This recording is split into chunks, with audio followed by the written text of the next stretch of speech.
Hello, everybody.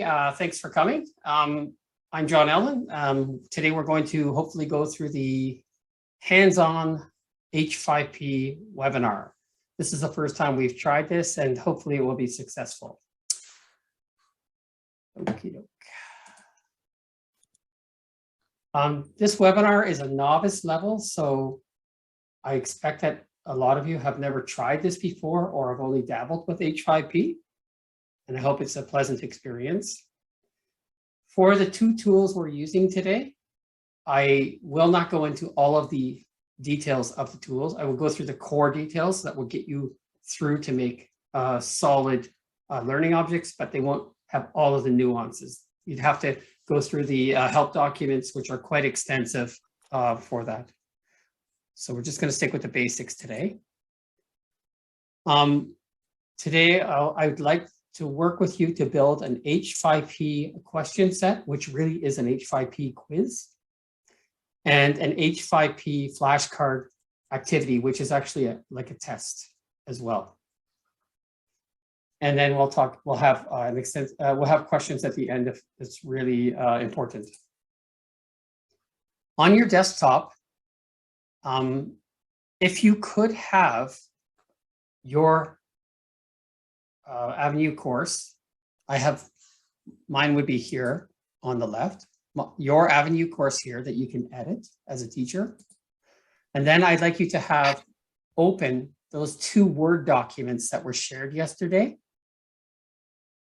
And there were 4 image files shared yesterday: a Canadian flag, an American flag, a Mexican flag, and a football field image.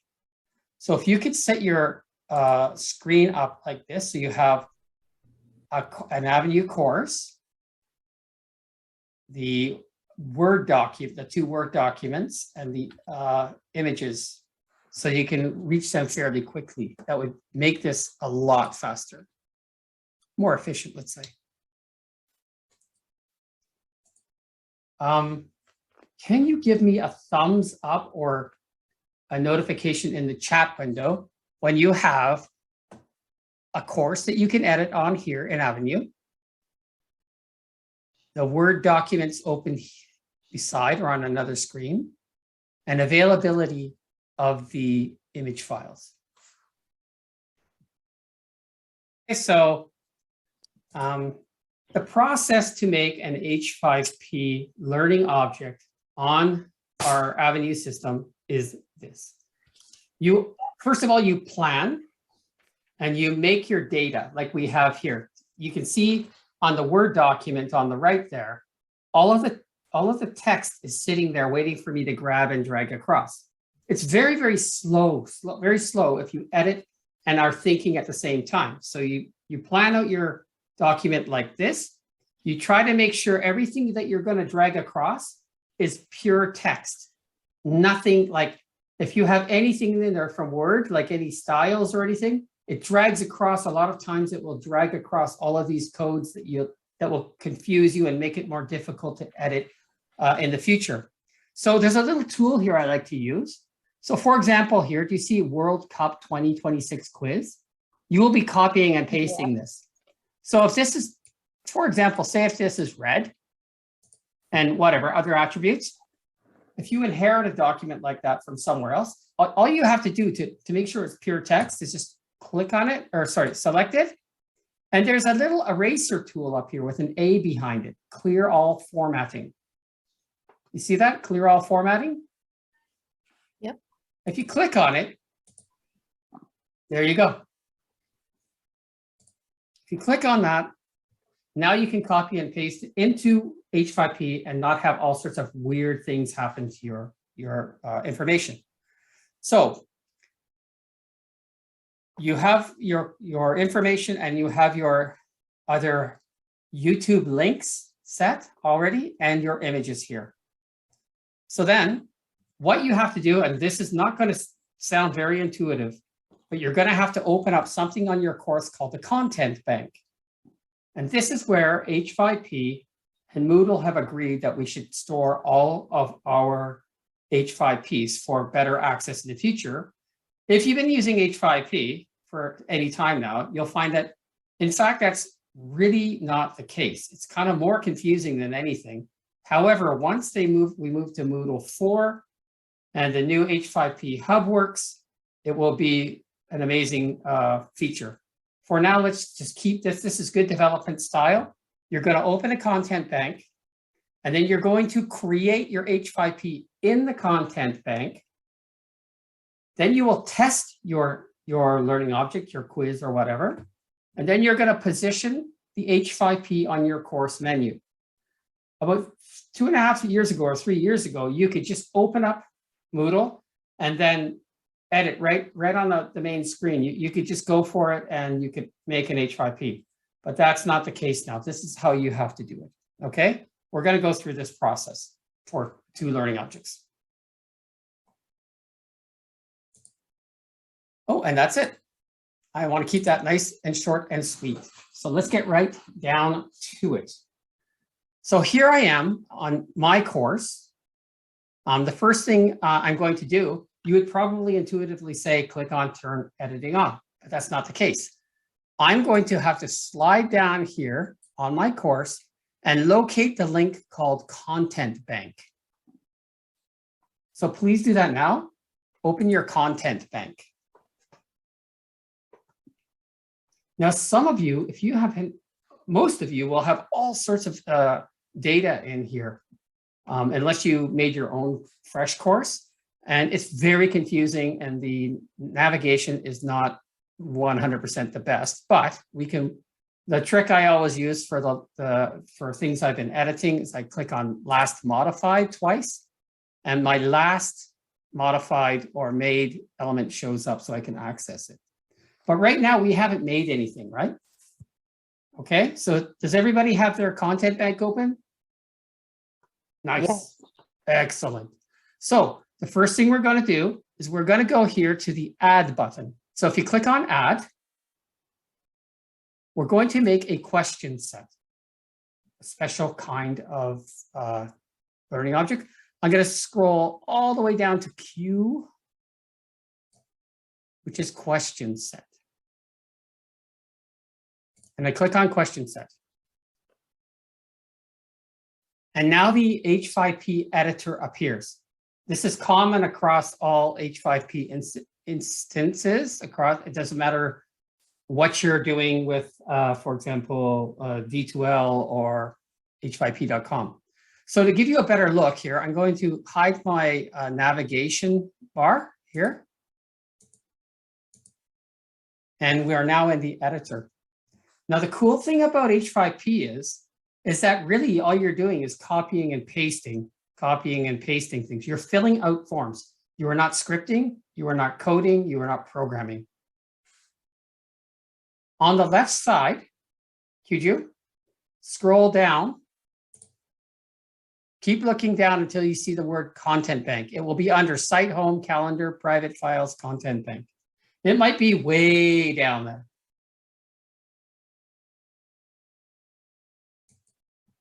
Okay, so at this point here, we are doing Content Bank today instead of doing true-false question or instead of doing multiple choice, single one-offs. Because when you do in H5P, if you go in and you do a multiple choice question, it's not really efficient because that's it, you have one question. When you're doing learning activities, you want the students to have multiple questions, right? Maybe 8, 10, 20, 30, I don't know. So that's why we're doing a question set, which really is an H5P quiz. So under question set here, it's asking for title. This is the actual title that the machine will read. So that's why I have it over here on my World Cup 2026 H5P quiz demo avenue data document.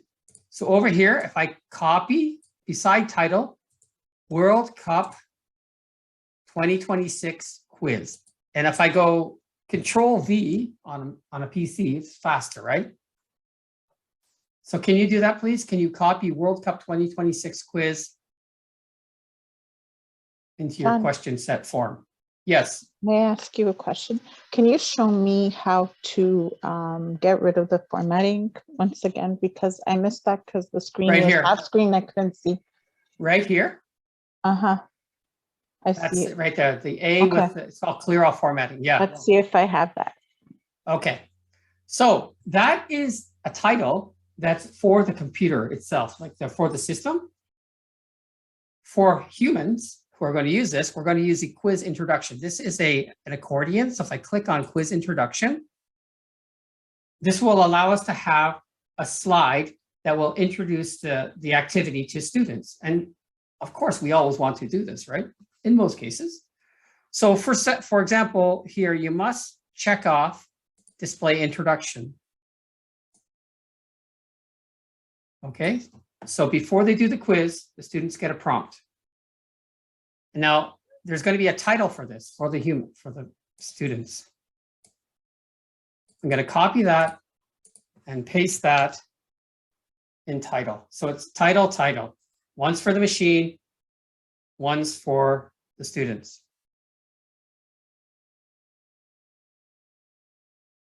Kyuju, you have to be able to see it. Are you on Avenue, Kyuju? Looking at your course? Be patient, scroll down really far.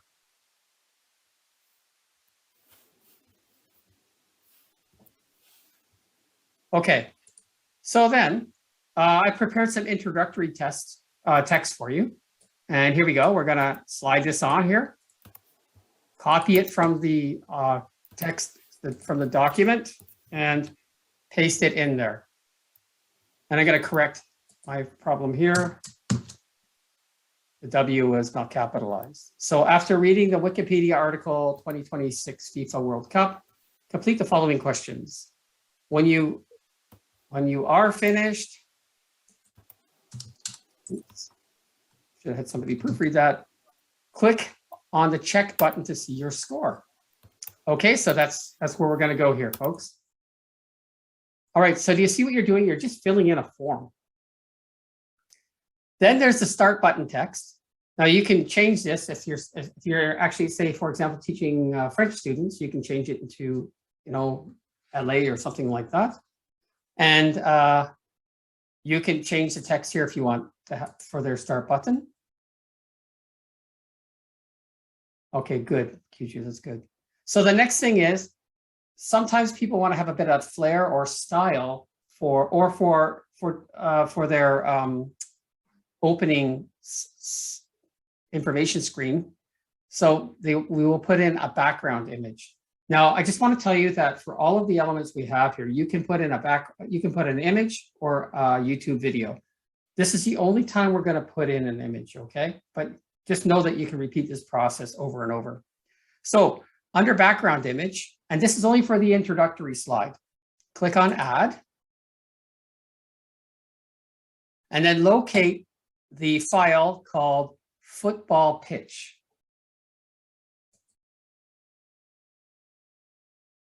Click on open, and it should populate into the form. So when you put an image in, you're supposed to put in copyright information. Now we are all law-abiding citizens, so we're going to go gently down here to the edit copyright button underneath the background image and click on it. And oh, look at all this extra work, but it's worth it. So I provided you the copyright information for this image. So I'm going to copy the title, which is Madrid, Spain, and put it in the title. The author or the photographer is Vienna. It was taken in the year or published in the year 2018. It was found and sourced at this URL, which is Unsplash, which is an open site. The license was attribution, so you have to say who it was, share alike, CC BY-SA. And the licensed version is 4.0 international. So that's quite a bit for each picture. You should be doing this. Question? You can ask a question. When a person's looking for pictures, you have to do this for each and every picture that you find beforehand. If it's going to be distributed, like say, for example, if you make a module and you're going to send that module out, like the PBLA modules, yeah. You're supposed to do it for every single one. But if you're going to share this, yeah, it is actually. That's when you're working on a team and your dedicated position is to put this stuff together, you have to do that, right? Okay, so if you put the information here, this is really weird. You just click on close and it's done. You don't say confirm or anything like that. So that shows you like H5P's got some very weird idiosyncrasies. If you imagine it's an open source product and it's all being developed by different teams all across the world, and everything doesn't behave exactly the same. So we can actually underneath as well put another background image or the same one, and it will go behind every question. But that gets a bit monotonous and also adds to bandwidth and stuff. So I've chosen not to bother with that. Okay. And now there's a progress indicator option. You can have it to be textual, like next or previous, or just have dots. The dots will appear under each of your questions. So if you put 8 questions, there'll be 8 dots. Pass percentage, I prefer to have 70% just for the heck of it. So we set up our quiz.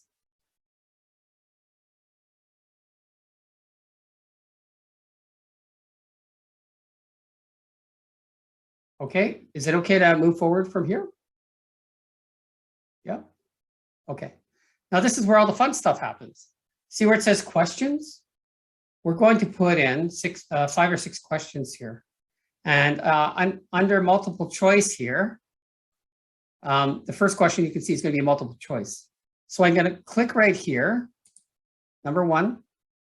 And then just to the right here, there's a drop-down menu.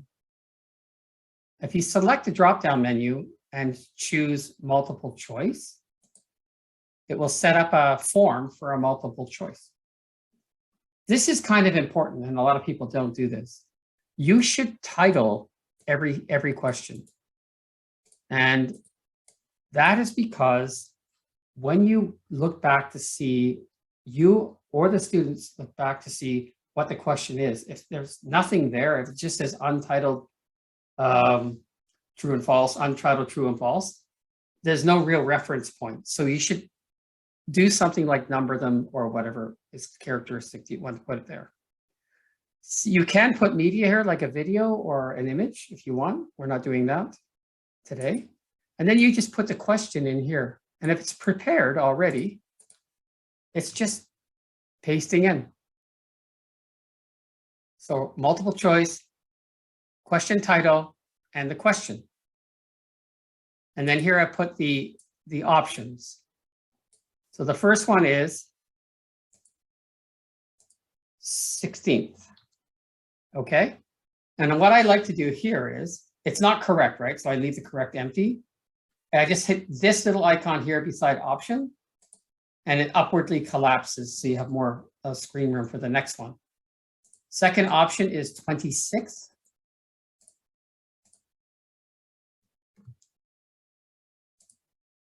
And then we're out of options. Oh my goodness. So here it says add option. So I click on add an option. And this is 23rd.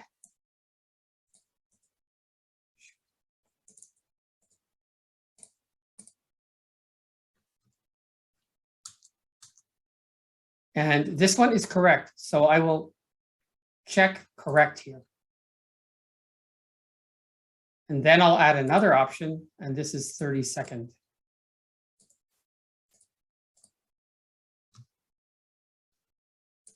So now I have 4 choices, and you can change the order, but it doesn't matter because it will appear in random order every time the students access these questions. So the order here will not stay unless you change things. So you put your text in, correct or incorrect. Is that okay? And really what you have built there is you have built your first question. Paul, you're always right. So the next thing we're going to do is we're going to make a true-false question. So here it says, under questions, add question. Now I'm in the editor for the second question. I will choose question type, true-false question.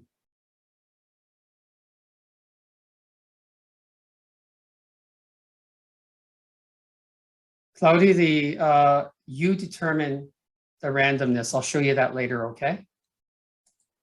So on true false, you don't want the title to be untitled true false.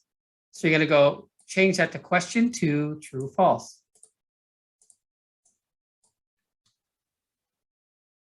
We're not going to put media in, but you could obviously put a video or an image here. And we're going to get the question or statement.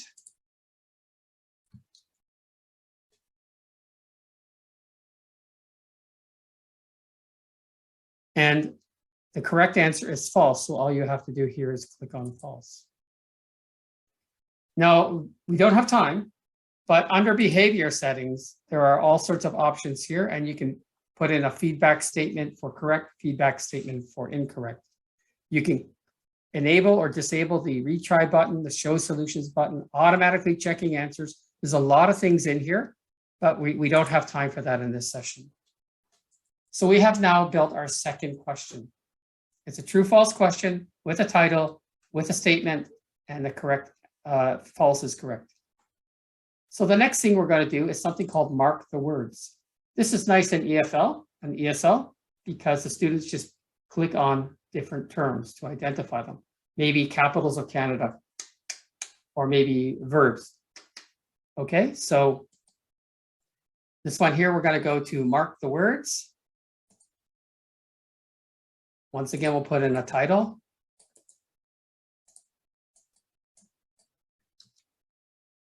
And then in this question type, you add a task description. So this one says, click on all of the country names in the paragraph. And this is where the fun happens. If you look at this paragraph, I'll paste it in here. Maybe it'll be bigger. It'll be a better view here. I'm going to paste in the paragraph. And as you can see, all of the terms that are relevant are clickable and gradable. So they have an asterisk on the left and an asterisk on the right. This H5P question type has had a lot of problems in the last 2 years. So don't try to do this with words with spaces like United States. Make 2 words, make United a keyword and States another keyword. It's a bit of a problem, I agree. So if you pasted the paragraph here, you have now made your third question.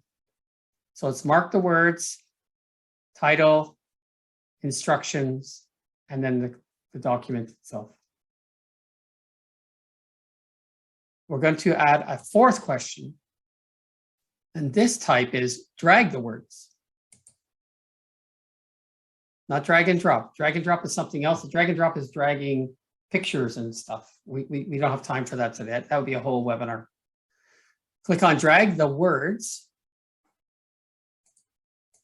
And drag the words is really, really, really popular because I bet you've seen it a million times already on Avenue where there's a list of words up to the right or at the bottom and you just drag them into boxes.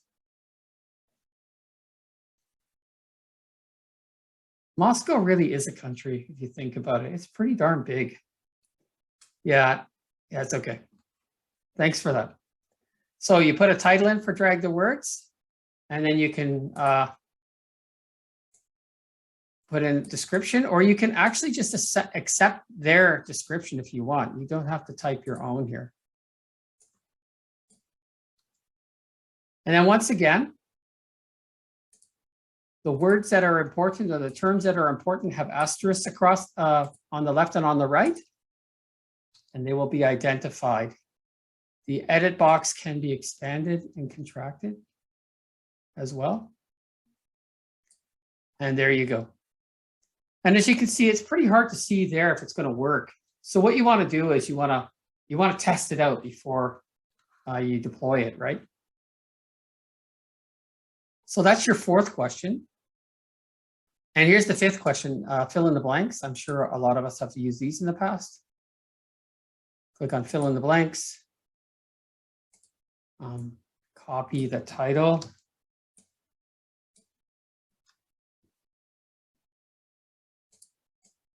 Give a description.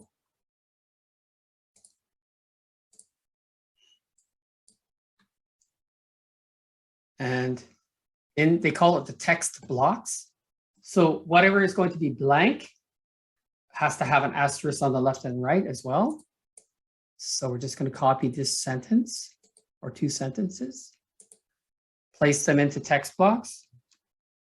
You can have multiple text blocks.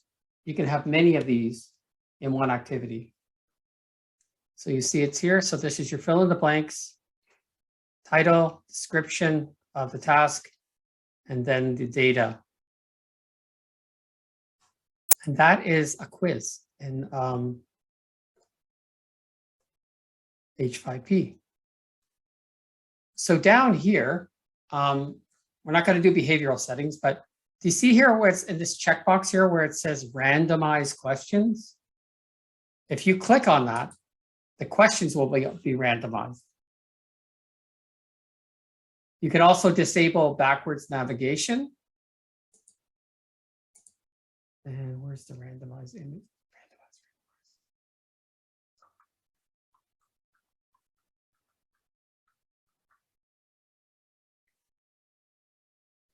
You can also accept minor spelling errors, but there are different options all over this feature here.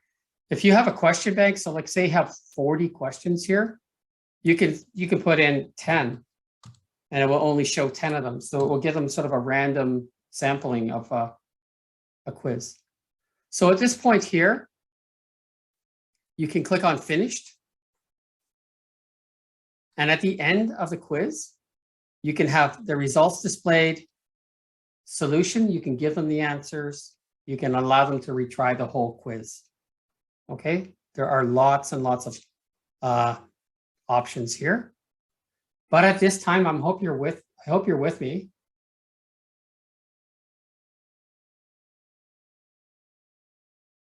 Sorry, Paul, I'm reading your.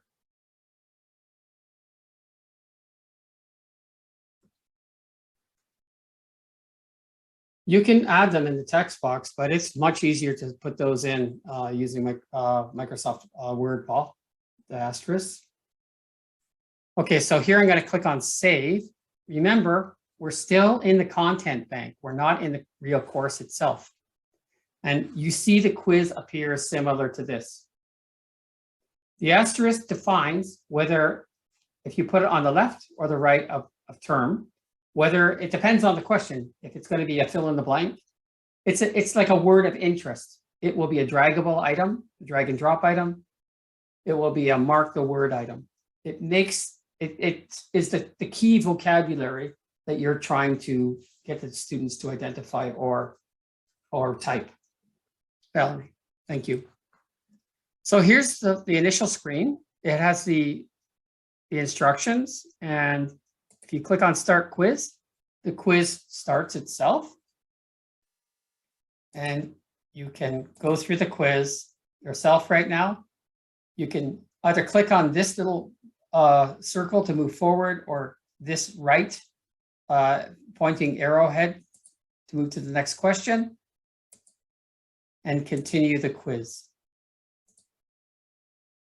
I'm going to still say Moscow, even though I know I'm wrong. Let's try that. Oh, shoot. I shouldn't have got that right. And drag the words.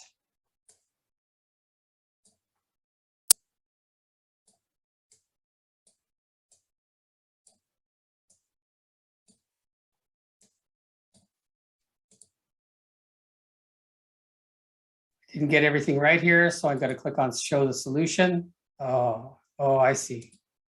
Then I can retry again if I wish. fill in the blank, appears.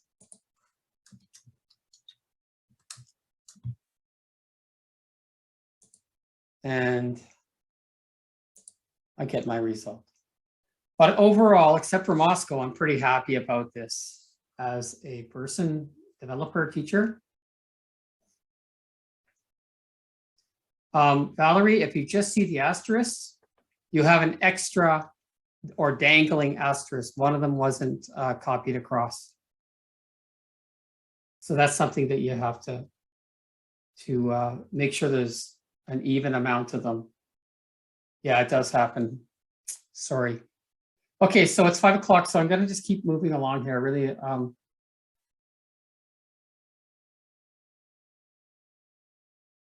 sorry, Kaylee, when I clicked on save, it took me right to the first question.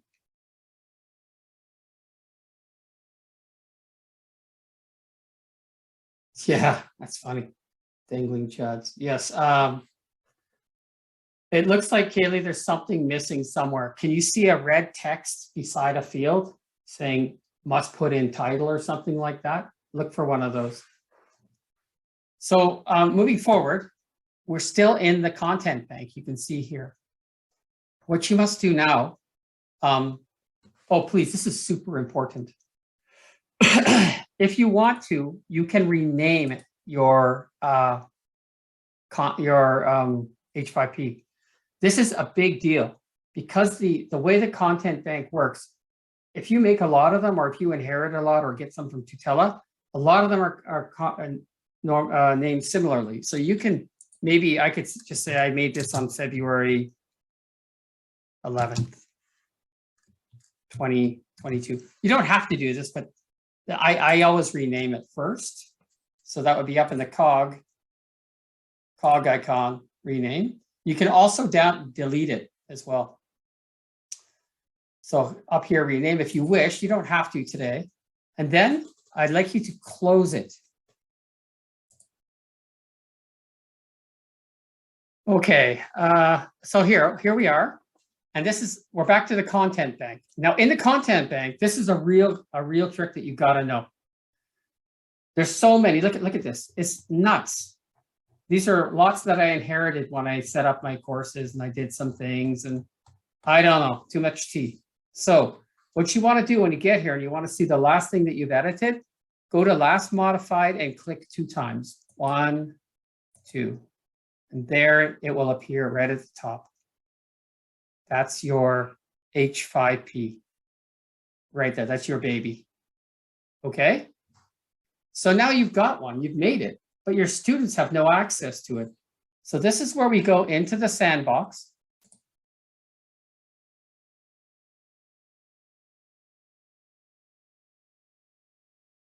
And this is where you turn editing on.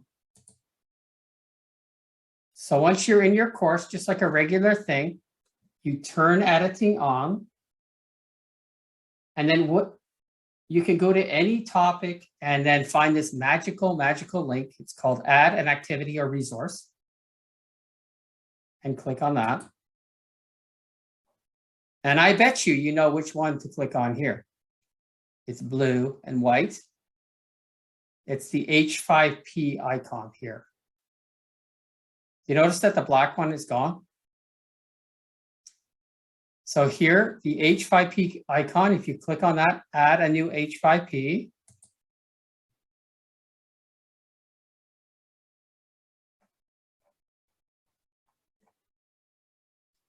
So I can call this, I'm going to copy from my document I already made. World Cup 2026 quiz. At this point, I'm not going to put a description. And this is the killer part right here. You got to get this one dead on, dead right. This is the most important part. Down here, you have to find the package, the H5P package. So you go here to add. And this is quite confusing. Yours might look slightly different than mine.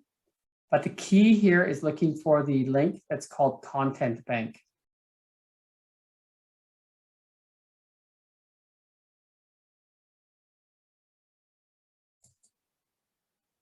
Once you're in the content bank, it looks similar to what you were seeing before. I would do the same trick, last modified, click 2 times, 1, 2, and there it is. So you've clicked on the icon to add. You found the content bank link on the left. You've located your H5P by double clicking on last modified and click on the H5P. Okay, now here's another funky little screen here.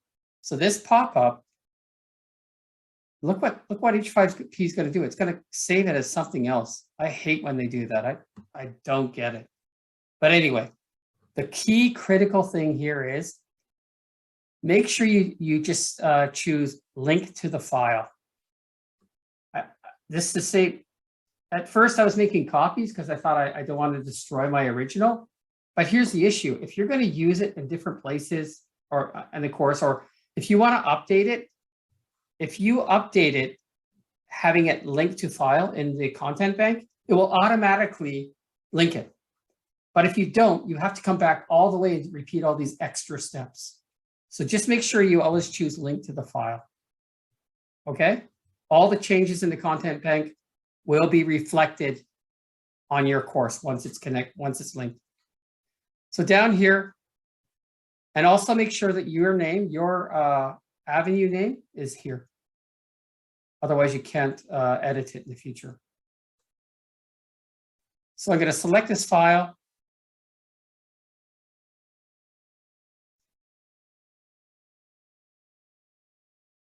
And here it is with that stupid name, excuse me. Here it is with that name that drives me crazy. Just remember, when you look in your content bank, you see the name that you made. Down here, you have all these options, allow download and all that. Just make sure that you have the grade set to 70. There's all this stuff is explained in the help documents. And then you can go save and return to the course. And your quiz should appear in the place where you, the topic you were looking.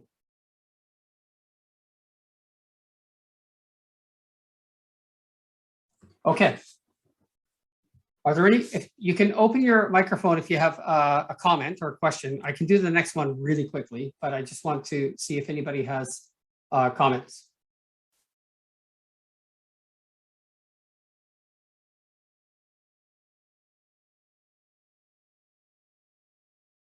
Is there still a question bank on Avenue? Yes, every Avenue course has its own question bank. Now, the idea about the question bank is it's going to be hooked into the H5P Global Hub, which is supposed to be released 5 months ago or 6 months ago, but let's be patient.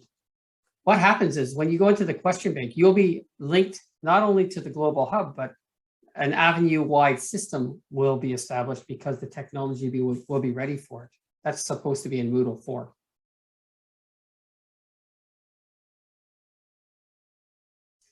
The reason that file renaming drives me crazy is because it's hard to cross-reference when you're doing a lot of different courses, and then you see a number like 96456.h5p, but you've named it appropriately in English or something you can read, and then you got to go on and try to you got to write it down, and if you're dealing with 5 or 6 a day, it's quite frustrating. Yes. Yeah, Elizabeth, I think I went through, but you should be renaming your H5Ps every time you sort of set one up. I know it's not always perfect. Okay, I'm going to move on to the next one. Oh, sorry.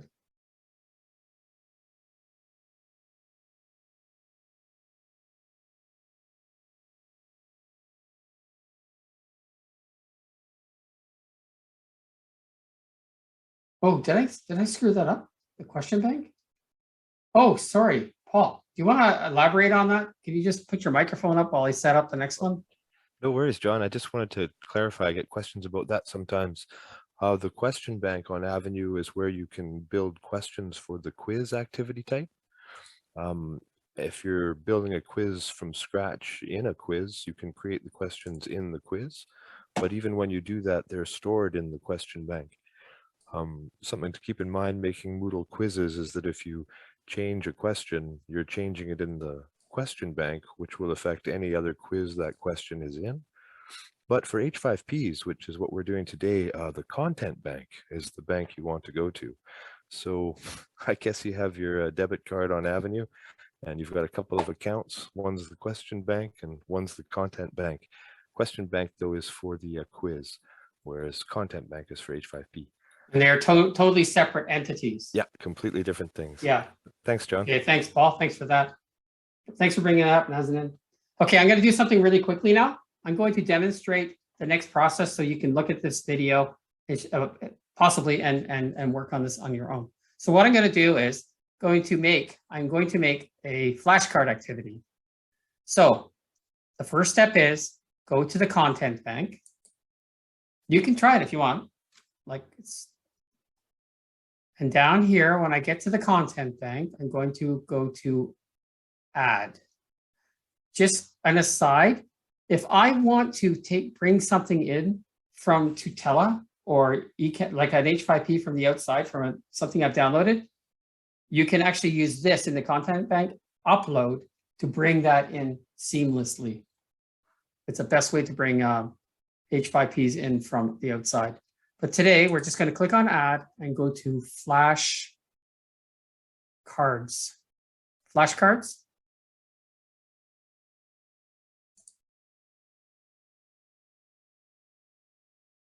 Now, once I'm in the content bank, I'm looking at the second document I sent out, the world countries. So here we go. I'm going to just copy the title for flashcards. World Cup 2026 host countries. I'm going to copy and paste the description. It's all up to you what you want to do. So you can have multiple cards on your flashcard activity, of course. This one has 3. So the first card here starts with a question, and the question is, this country hosted the World Cup, 1970 World Cup. And just to get my fingers, little activity here, Mexico. The answer is Mexico. And in a flashcard, normally you have an image, so I'm going to click on add. And I've got my Mexican flag ready to go on my desktop. I would normally add copyright here, but we do not have time. But for accessibility, it's super, super important for everybody that you put in alternative text here. Flag of Mexico. Okay. So this is one card. I'm going to go and just make the second card. This country has not played in a World Cup since 1986. And I bet you couldn't guess that in a million years. But it's Canada. So I'm going to add the Canadian flag. Excuse me.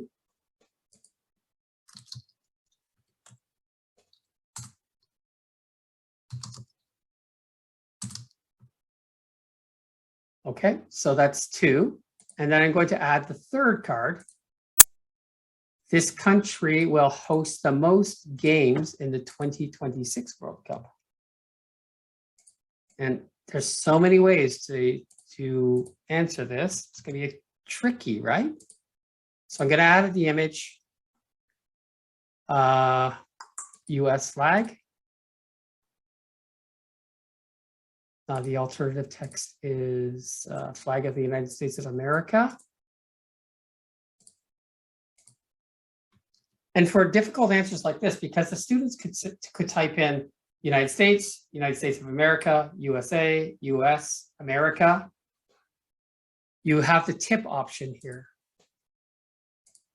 And you can just put in something like this, 2 words only. And this will make the student's experience a little bit better by putting a tip in. You can make it case sensitive if you want, but at this time we've sort of run out of time. So I'm going to click on save. And here you go. This is what the flashcard activity will look like. Now you have access to this on my course as well. So this will be Mexico. Oh, that's nice. And it will advance automatically too. Russia. Uh-oh. And here's the tip, 2 words only.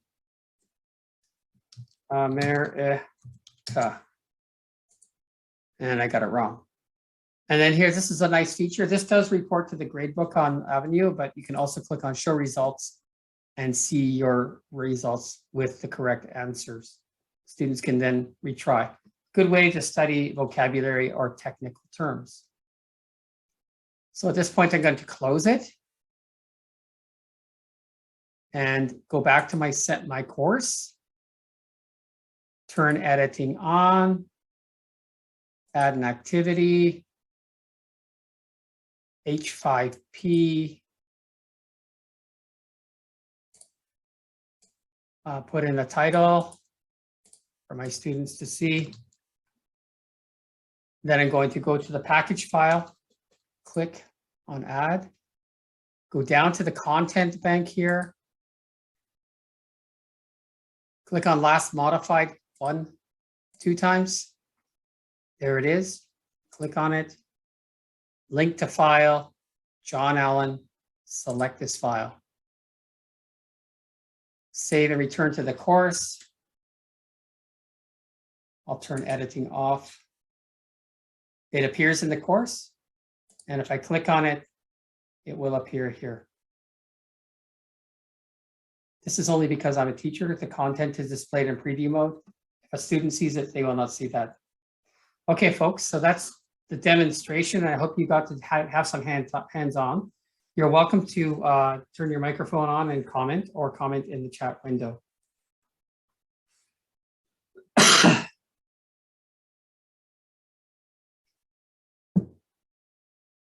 Thanks, Kayla, you're welcome.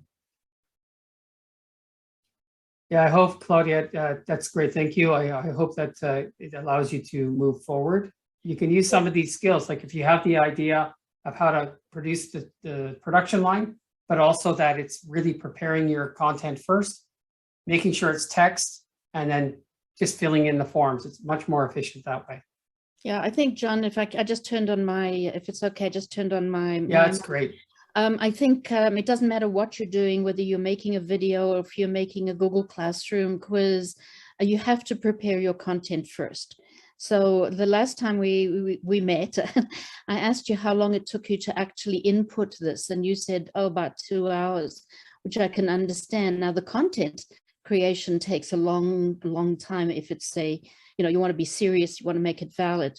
So anyway, very interesting. Thank you so much. I'm so excited about, seeing how it works. Not that I'm going to do it. I have no extra, I work for 25 hours that I get paid and 25 hours that I don't get paid, and I don't have another 25 hours to spend. But thank you so much. You're welcome. Thank you. And thank you for all of your comments and your positive comments. Really, honestly, the key here is if you're going to make content, you have to put the time in. I'd say it's 80% to 90% making the real content, and then the entering it into these forms, these digital forms, is 10-15%. I know my math's not very good there, but you know what I mean. Make sure the stuff that goes in is quality, and it's, unlike mine today, proofread thoroughly.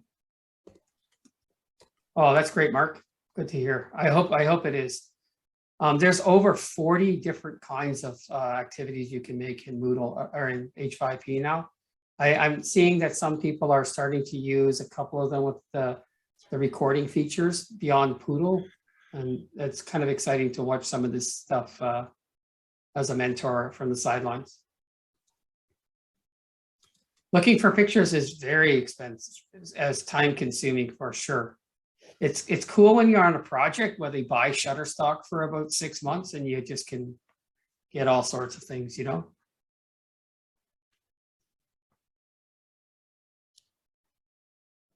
Yeah, return on investment is, unless you're going to repeat the course at least 9 terms, that's my bottom line. That's when I was working in the Middle East. I was asking them 7 to 9 terms, 7 guaranteed, but hopefully 9 terms. It's not really worth making original content. Yeah. Yeah, and that's the thing also. Make sure, okay. Oh, hang on. Do I have that here? There are more than Tutela. There are learning object repositories out there with H5Ps. eCampus Ontario has an H5P learning object repository. That's a great one. I think I put this in the Tesla Ontario blog. I put my last 1 or 2 blogs is all about that. If you go, you can take these things in from these external sources and just pop them into your content bank and manipulate them. Most of them are open source, so you're not breaking any rules. So possibly if you can find an author or a school or an institution that makes really good ones, you might be able to make these things much more efficiently.